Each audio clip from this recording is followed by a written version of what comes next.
Welcome to the Breakthrough Podcast with your host, Reba Hobbs, a podcast motivated to help survivors of trauma to heal and focus on their full potential.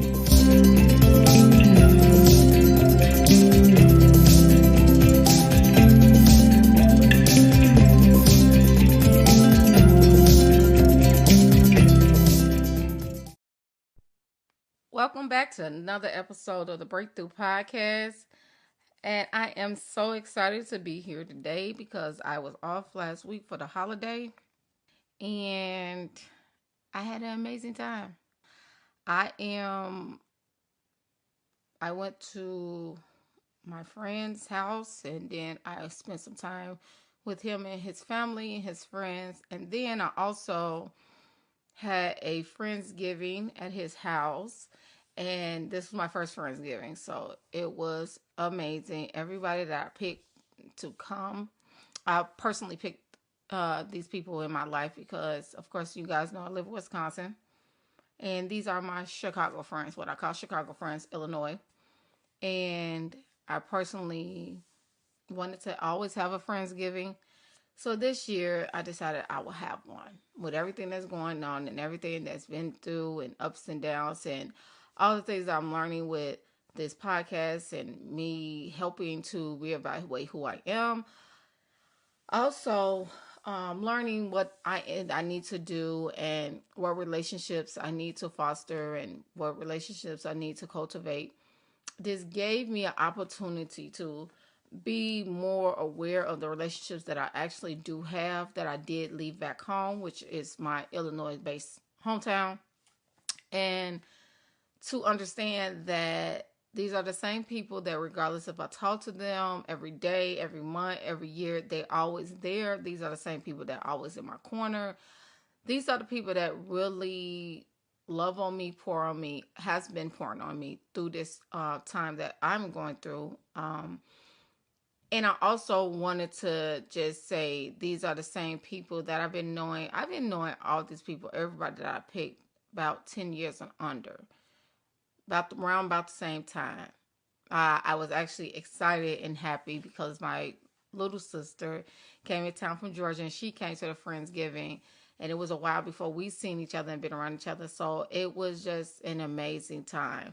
And to go around the room to see the love, to see the accolades that the people gave me. I wasn't even expecting it. I did an icebreaker at the beginning about introducing themselves on how they know me. And I did that for the purpose of nobody in this room really knew each other. So I wanted to introduce them to each other to understand who each other was and why they're important in my life. But it went and turned around and the accolades that they gave me about why we're friends and they're in my life all these years. It was just a blessing to have them. I knew the crowd that I picked. It was a fun crowd. It was peaceful. No drama, and that's where I'm at, and this new phase and this new stage that I'm taking in this next journey, it was just more confirmation of where I'm at and what I'm doing, and I'm on the right track. So I am so happy about that. So thank you to my listeners and thank you to my friends that listen and actually came to the Friendsgiving. Each and every person that supposed to been there came. I wanted to get right into what I'm talking about today. First of all, we want to remember to like, click, and share. Please share. YouTube, we're trying to get more sponsors on YouTube. We're trying to get more sponsors on Anchor. So please share, like, and subscribe to this page, to this podcast. If you like it, if you don't, just send me a comment. I know that's funny to say if you don't, but I think we tell everybody to like.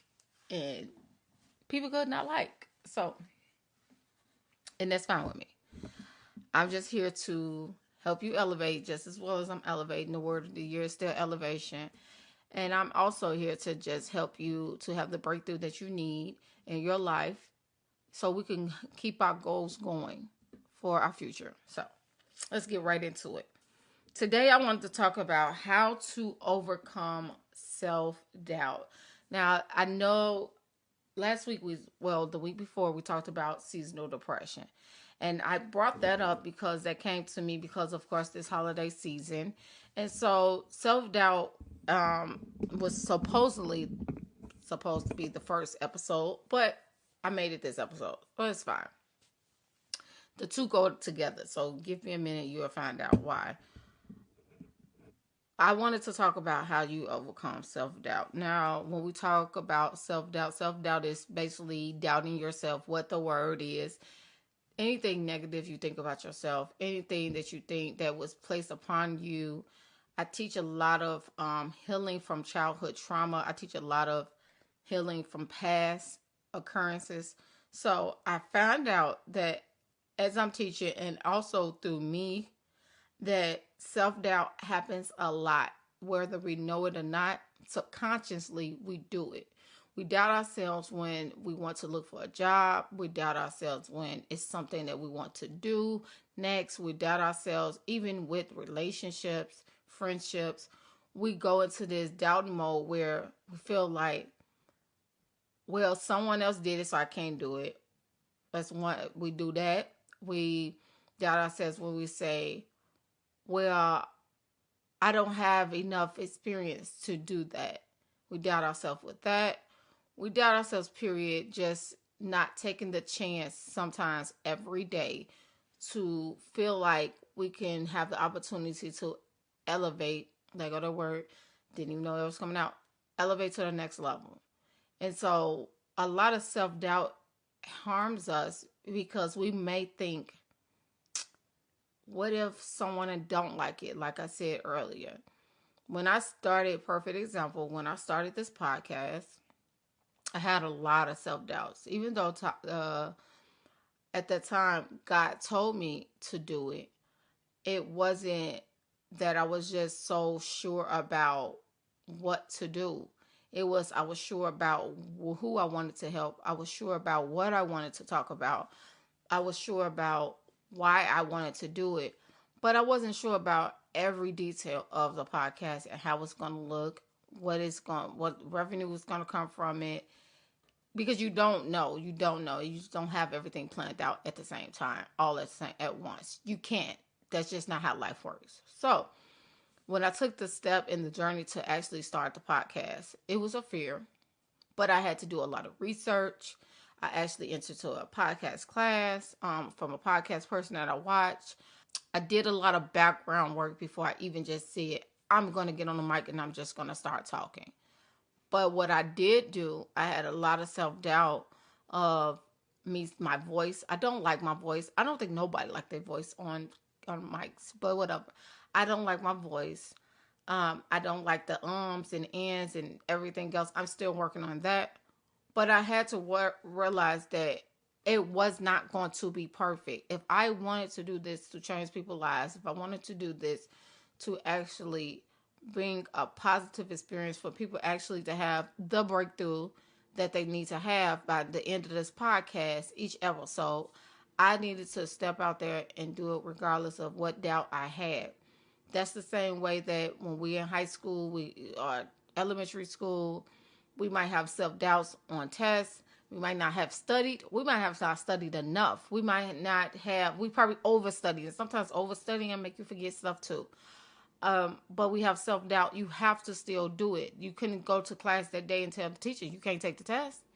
Now, a lot of times we do walk away from opportunities and we have so much self-doubt. We think that our friends and our family be like, if I felt like my friends and family wasn't going to support me in this podcast, which that wasn't even on my mind, I knew that I had listeners.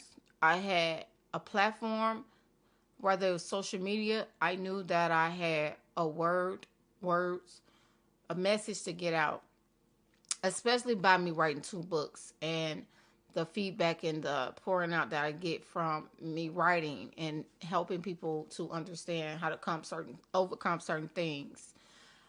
I took the chance to say, okay, we need to go a little deeper with this. Not just with the domestic violence, like you guys know, but I teach about trauma, healing from trauma too. And when I started it, I was just like, okay, God, what you want me to do? And I promise you, each and every episode, God downloads in my spirit what to say. So I'm telling you this because I also deal with self-doubt every day on a daily basis, meaning I am trying to do a lot of things with this podcast, with my business, that is, like we said in before, other podcasts and my other episodes, making you uncomfortable. Uncomfortability is part of the elevation. So you can't be in a comfortable space and thinking you're going to elevate. It's no way you can elevate without being uncomfortable. But that's when self-doubt creeps in. What you do, you tell yourself you can't do something more than what you tell yourself you can. And I remember, if you remember as a kid, when our parents encourage us, it makes you feel like you could conquer the world. As long as I had my mother encouraging me, I knew I could do anything. And it's still something to this day when you have a parent or, a person that's older that encourages you, that you look up to do something. You be like, I can do this. I can conquer the world. Well, that's the same way we need to look at it when we think about ourselves. We need to look at self-doubt as a conquering vessel, spirit, whatever you want to call it. And we need to overcome it and shake it off and say, okay, even if that doesn't work and that equation comes out that way, because there is going to be times that you fail, there's always a way to overcome and try again. I teach my kids that it's okay to make a mistake and try again. But failing from the mistake and just saying, okay, I'm not going to do it no more, or failing from the mistake and not learning from the mistake, is something that I do not allow. It is something that I do not allow because I don't allow for myself.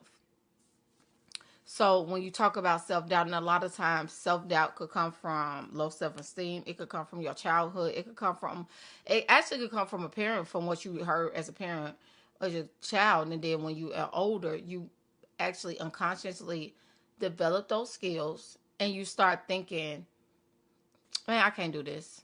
I always lose a job. I always fail at everything I do. And that's what they tell me all the time. So I must be a failure.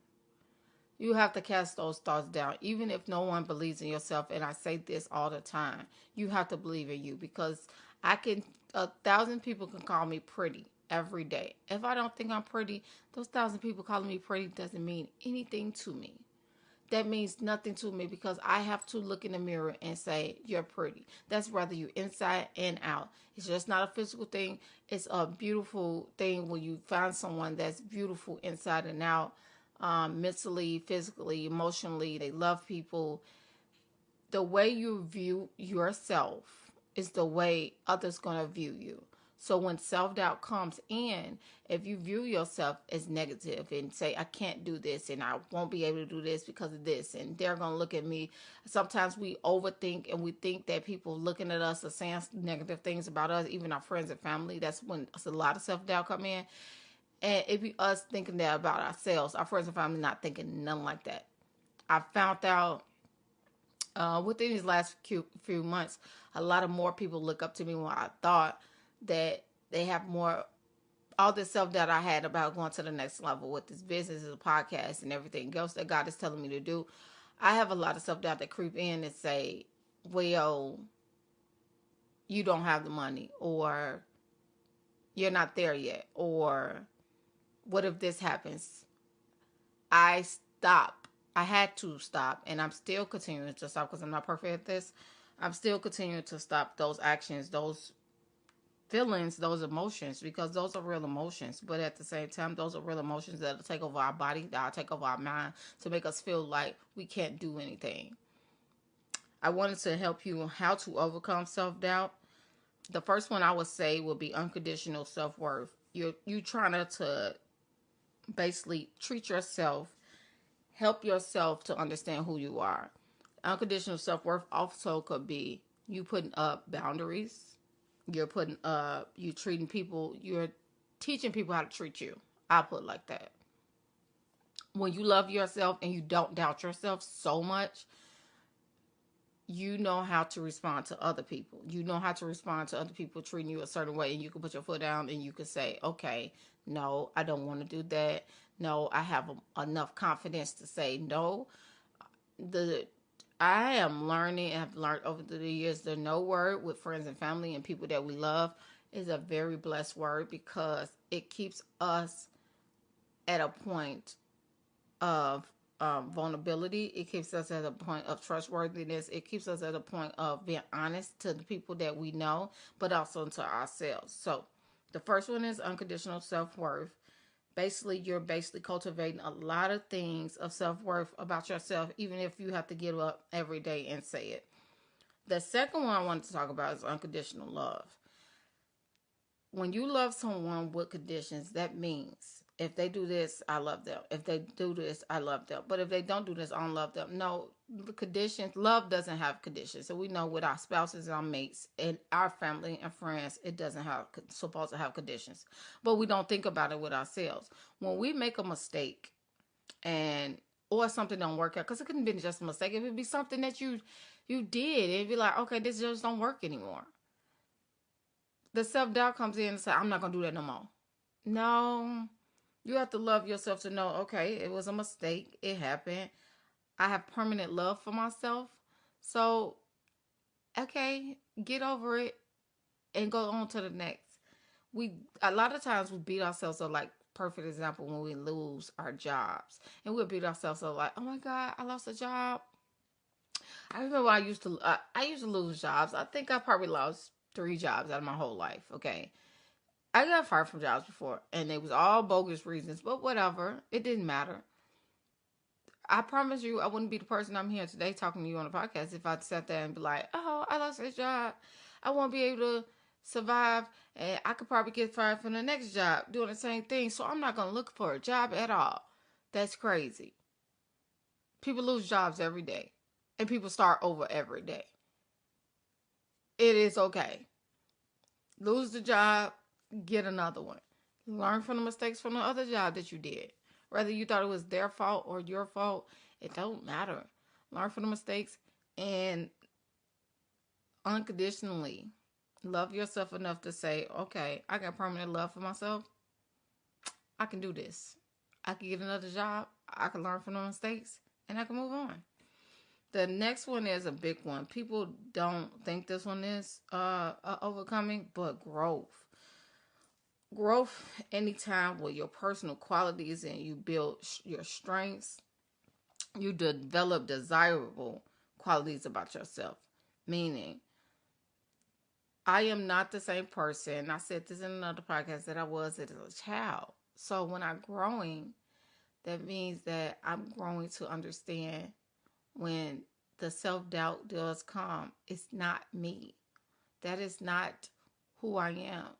I'm growing my mind to understand who I am as a person, who I am as God's being, who God created me to be, what God is calling me to do before I leave this earth. That's growth. Growth is also when the self-doubt comes in to understand if someone is looking up to me, like I said earlier, growth is, do I really want them to see what I'm doing? Do I really want them to even know that it's nothing wrong with having self-doubt and being honest about it, but what's wrong is to be beating yourself up and then you have other people looking at you and they look at you like, oh, she's not all that I thought she was. And that doesn't matter about people's opinions about thinking that you are that you thought you was, but at the same time, it's just like when you have a child, you don't want your child feeling some type of way of feeling like they can't accomplish anything that they put their minds to. We got to send our children out here in the world when they get adults. And I want both of my children to understand and feel that they can accomplish anything, even if they make a mistake. That's growth. That's what healing and overcoming self-doubt is. You having the growth to understand, like I said, from the self-love, you made a mistake. I got the growth to understand, okay, it's okay to make a mistake. Now, that don't mean keep on making the same mistake. That means learn from the mistake. And another mistake might come. Well, I didn't know that. Mistakes are sometimes you just didn't know. Another one is I'm going to use 2 in 1. And these last 2 are basically positive self-talk, what I talked about, and things that you may say to yourself that's kind, positive, or supportive, and affirmations. Affirmations is a big one. Positive self-talk and affirmations kind of go with each other, so we're going to use two in one. For example, I am strong, I am capable, I can do my best, this is enough, I am capable to do anything I put my mind to. Those are affirmations and positive self-talk. I am kind, I am positive, I am supportive. I know that sounds so weird. I am. I have I am affirmations app on my phone. It helps me remember when it comes up, and I have it on a little timer. It helps me remember. Sometimes I post it, sometimes I'm not. But then other times I get on it up in the morning and I feel like, oh, this day is about to be horrible. Positive self-talk. Because whatever you feed your mind first thing in the morning is what it's going to be. Me self-doubting and saying, Mondays, everybody knows, it's my recording day, my podcast day, my production day. I meet with my assistant. Mondays I do a lot on top of doing everything for my house. So getting the routine of the house together for the whole week, everything. Mondays is my busiest day. A lot of self-doubt comes in on Mondays because of the rambunctiousness of my schedule of everything that I have to do and on the timeline, because I put myself on the timeline the same way I put my assistant on the timeline. And my assistant is just great. She's just awesome. But anyway, side note, I put myself on the timeline because I know that if I don't get it done, it get pushed off, and then something else in the house will get done. I'll procrastinate and be like, oh, I'm not going to record today. Or, no, I have to take the kids to school. Oh, no, it's like I have to stop doubting what's going on and just adhere to that self-doubt when we subconsciously try to stop what we're supposed to be doing. Because if that was the case, today I wouldn't be here. My son is sick. He's at home from school. He's 15.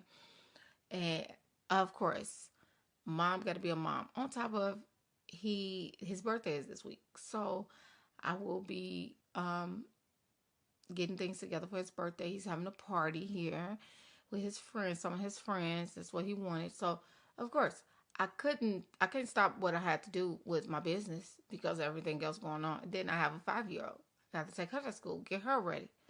A 5-year-old and a 15-year-old, two different things. But they both need me in two different ways. That I can't sit there and doubt myself and not have affirmations, not positive talk, not grow, not have unconditional love, not have self-worth.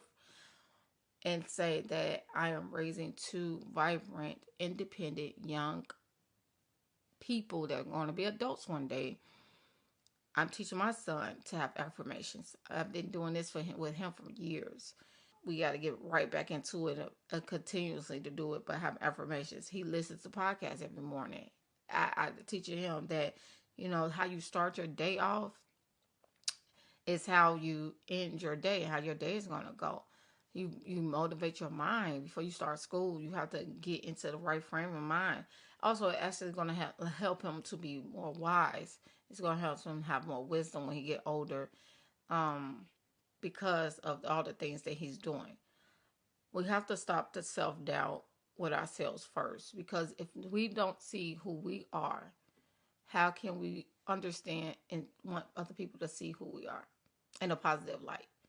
How you view yourself is how other people's going to view you. So if I would say anything about the self-doubt, the breakthrough is view yourself positively, other people will view you positively. If you view yourself negatively, other people will view you negatively. Whether you say it or not, it's a nonverbal thing with self-doubt too. It shows. It's how you raise your head. It's how you walk. It's how you talk.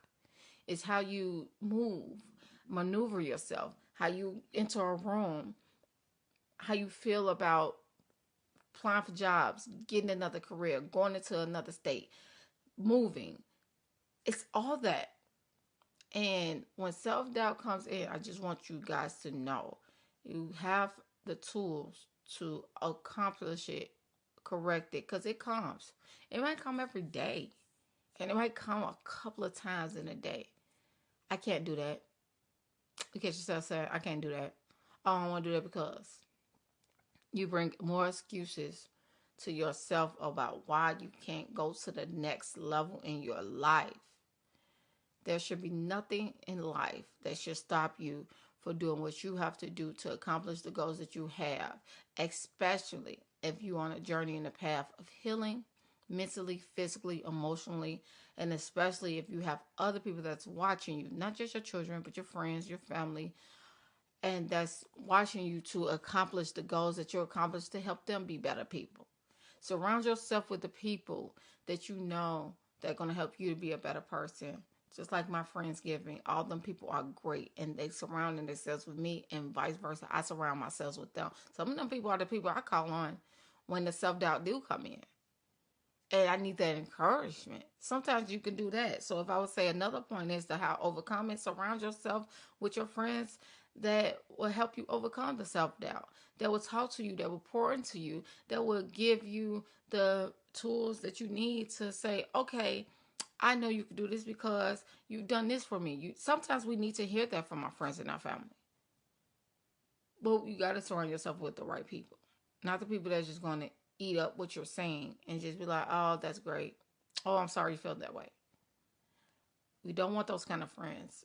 We need the people that's going to positively change our lives. We're changing their lives, and we're cultivating to be better people. This is the podcast for today. Please like, share, and subscribe. I will see you guys back next week. I love you for being here, for listening, for continuing to listen to me every week. The support and the love that I get every week that's poured out over social media. I appreciate you guys. I thank you. I do this for a purpose, and it's all for the purpose of healing, breakthrough, and I thank you. See you guys next week. Thank you for listening to the Breakthrough Podcast. To learn more about Reba Hobbs, please visit Instagram and Facebook at The Breakthrough Coach Online, and also youtube.com at The Breakthrough Podcast. You can also visit www.rebabell.com for breakthrough coaching or merchandise. Also, please visit and join the Facebook community support at facebook.com/domestic survivors only. Tune in next time for another episode of the Breakthrough Podcast with Reba Hobbs. Thank you for joining us.